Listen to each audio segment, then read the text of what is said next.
I'll give it to you because I. Uh-huh. How has your spiritual belief Versus the system world. influenced you? Whatever that may be, you know, whether it be my family, and friends, the military, then my particular group or job field or area in the military. Then it's my the church or the assembly and my people in the assembly, and it's just like wow, all that is just illusions and illusions and illusions of ego. My spiritual walk has brought me to a place of understanding love and accepting people. Just on the merit that they just it's just people.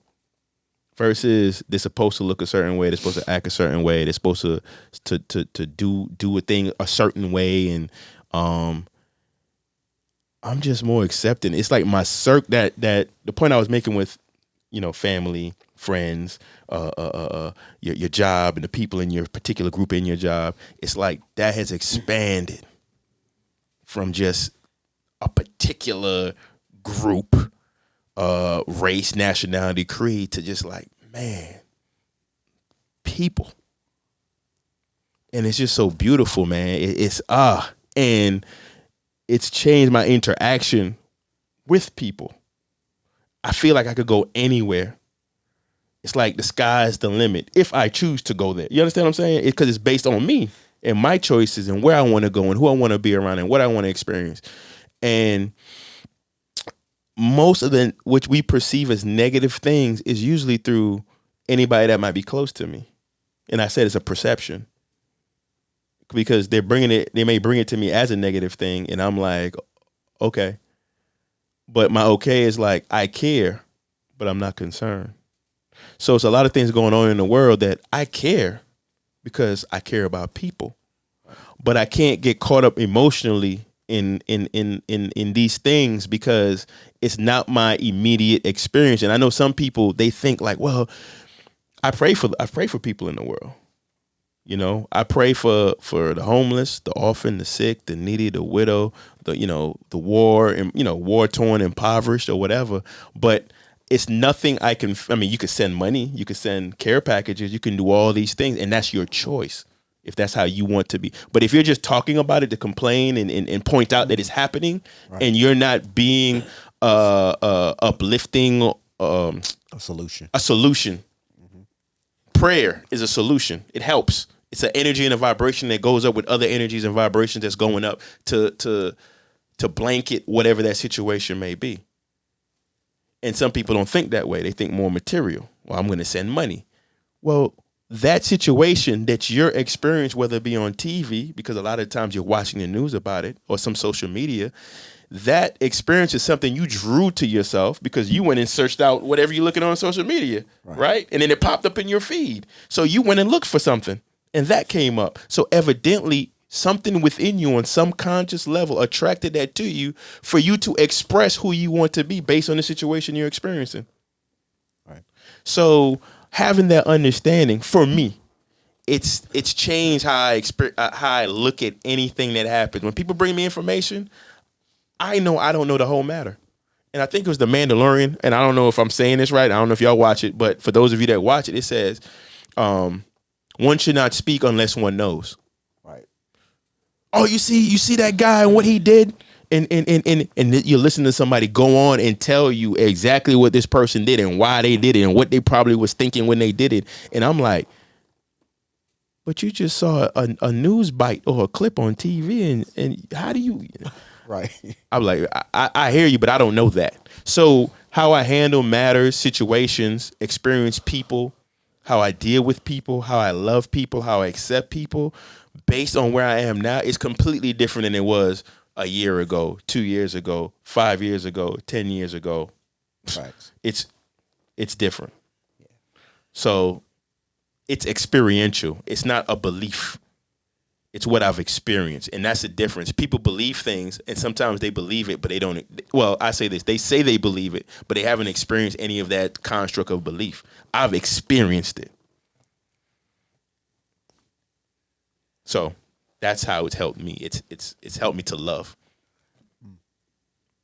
And in that, find a balance, and as a brother said, a balance in accepting of a lot more than I would have in the past. A lot. Yeah, you said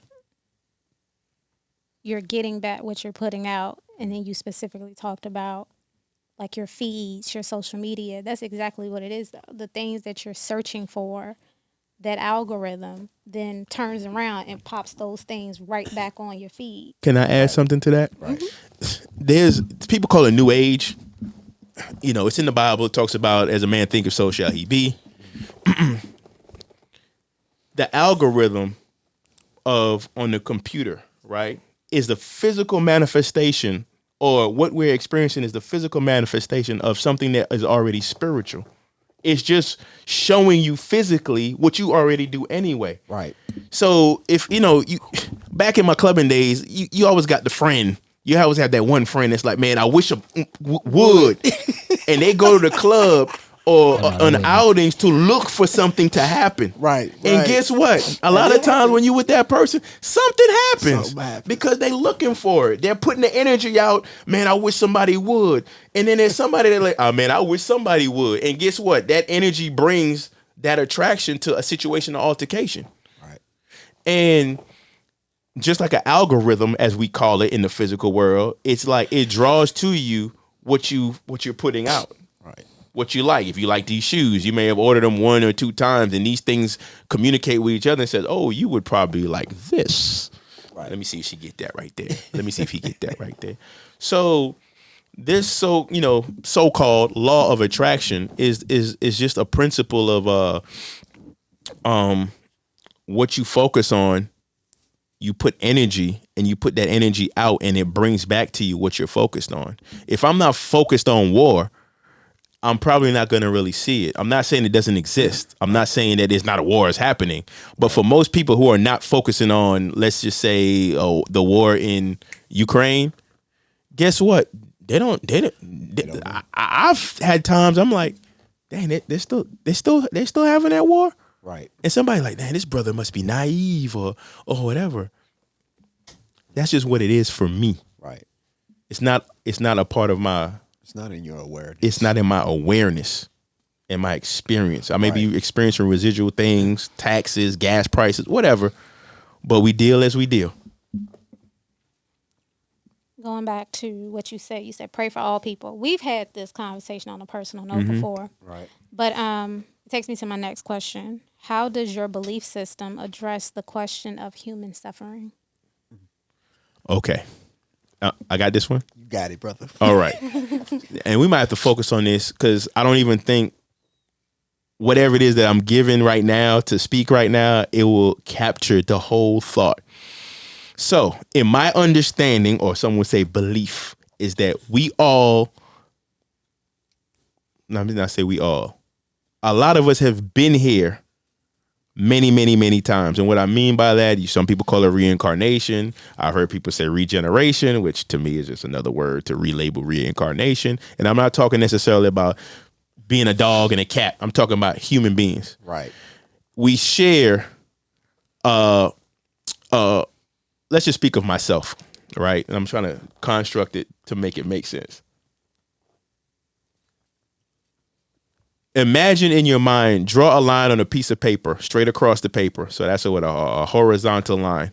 And then above that line, draw a sun, a circle, right?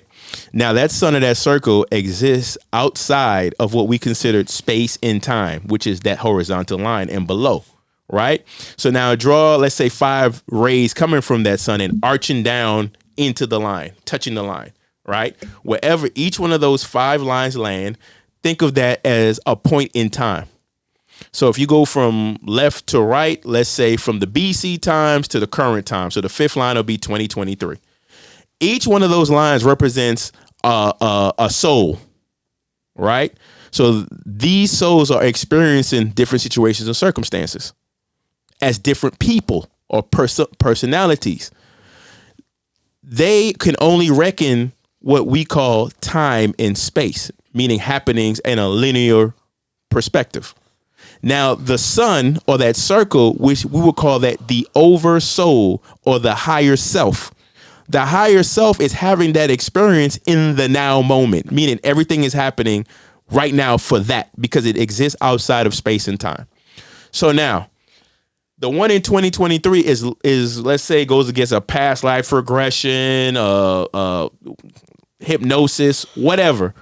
They will see and say, "Oh, in my previous life, this happened to me, and that explains why I'm afraid of heights." Because in the hypnosis pulled out of me that I fell off a mountain and died, whatever the case may be. Right. What I'm saying is it's the law of cause and effects. The law of cause and effects does not start in this lifetime. It starts in previous lifetimes, and this is a culmination of what has come before. However, it's for some people that really doesn't matter because they may never get this information that I'm telling you. So they would deal based on the things that are happening in this lifetime, meaning they may have some trauma, some childhood trauma, social issues, so on and so forth that they have to work through in this lifetime. Does that make any sense? So say the question one more time so I can bring it home. How does your belief system address the question of human suffering? So human suffering is actually a cause and effect matter that one could say it's dealing with things and situations that it's so hard. It's kind of hard to articulate. I got you. That you manifested on some conscious level from the oversoul to your incarnation to say, I need to experience this to learn X, Y, and Z. And not only that, it may culminate from something before, but unless you have someone like me, a psychic, a prophet, or someone to explain this to you, you will only deal with right now, what's happening to you right now. So it's not a point of, oh, why would God let this happen in the world? Suffering. Us human beings, we are the manufacturer. Is that the right word I want to use? The manufacturer or the creator of human suffering. Right. You want to add something to it? Yeah. By way of desire. Yes. It's choice. Yes. So desire begets more desire. And then there's an attachment to whatever the expectation is. And if that falls through, there you have suffering. And there's a lesson in suffering. There's a lesson in suffering. And for the person who's experienced, well, not even experiencing the suffering that somebody else is going through, we may empathize with the suffering. Right. That suffering that's happening, how can I say this, away from you or from whatever you're viewing, gives you an opportunity as a soul to experience how you feel about whatever that is that we call suffering. Right. And then it's also an opportunity to say, what am I going to do or what can I do to maybe help if that's your calling? Right. And that's where the framework of discipline comes in. Right? Controlling desires, right, to mitigate suffering. I want this. I have to go learn this. I have to go do this. This needs to be this way. And then when it doesn't, now you have opened your awareness up to the inverse of when that doesn't happen. So you mean how you feel after your expectation doesn't play out the way you want it to? Yeah. Okay. So are you also talking about like wars and things of that nature? I'm asking you based on the question. Or are you just talking general suffering? General suffering. Okay. And it goes down to the same thing. A lot of wars are fought over egoic. Control. Our control. Control. Our culture, tribe, family feels that this is the way things should be done. Right. And this family, tribe, nation, whatever you want to say, feels that, no, this is the way that things should be done. So these are governed by who the people elect to speak for them, right? On some level, whether by force or by voluntarily choosing. So they're actually a part of the collective saying like, well, we want to experience XYZ what happens when we clash with these opinions and matters. Right. Right. And then the fallout is every person on the planet. This is why we're not separate. Every person on the planet experiences something from that situation, whether directly, meaning I'm right there on the ground fighting the war with the guns and everything, to the family. You start moving away. The families that's being affected by a bombardment of their lands and properties, maybe starving. Then you back out a little bit more. Prices are going up because that region has certain commodities that other nations may need. Then you go back even more. Well, I don't really feel the effects like that. I'm watching it on the news, and it's just so sad to see these people walk around naked, bloody, homeless, and so on and so forth. And everybody, whether directly or indirectly, as the earth consciousness, deals with this choice that in some way or form, on higher conscious levels, we all chose to experience. Right. Again, directly and indirectly. Right. And you play a part depending on how you want to direct your energy now to the healing of the collective. And you know what, Adon, you'll see that in whatever that leader is, because that leader is the embodiment of the collective conscious expression. Mm-hmm. Right. So they all trend on that linear wave, right? And then from that emanates the one, but the one is really the all. Right. And in that is the, it's the playing out of the amalgamation of consciousness. Mm.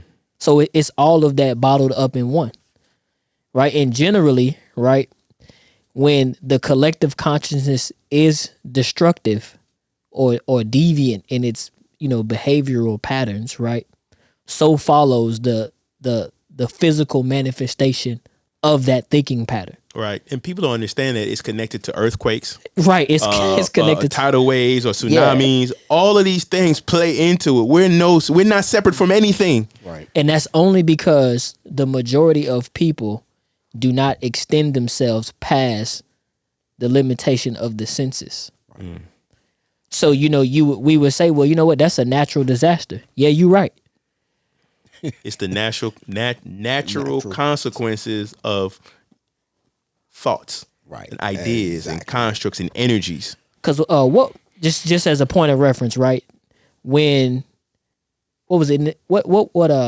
What conflict was it? During in the 70s when everything was about peace and love and all this other kind of Vietnam. stuff. Vietnam, right? You had 60s to the 70s. Yeah. 60s to the 70s, right? You had two different spectrums of thinking. Right. Right. You had a wave of people that was all about loving everybody. Right. And Right. then And then you had a wave of people that was all about going to war. going to war. Yes.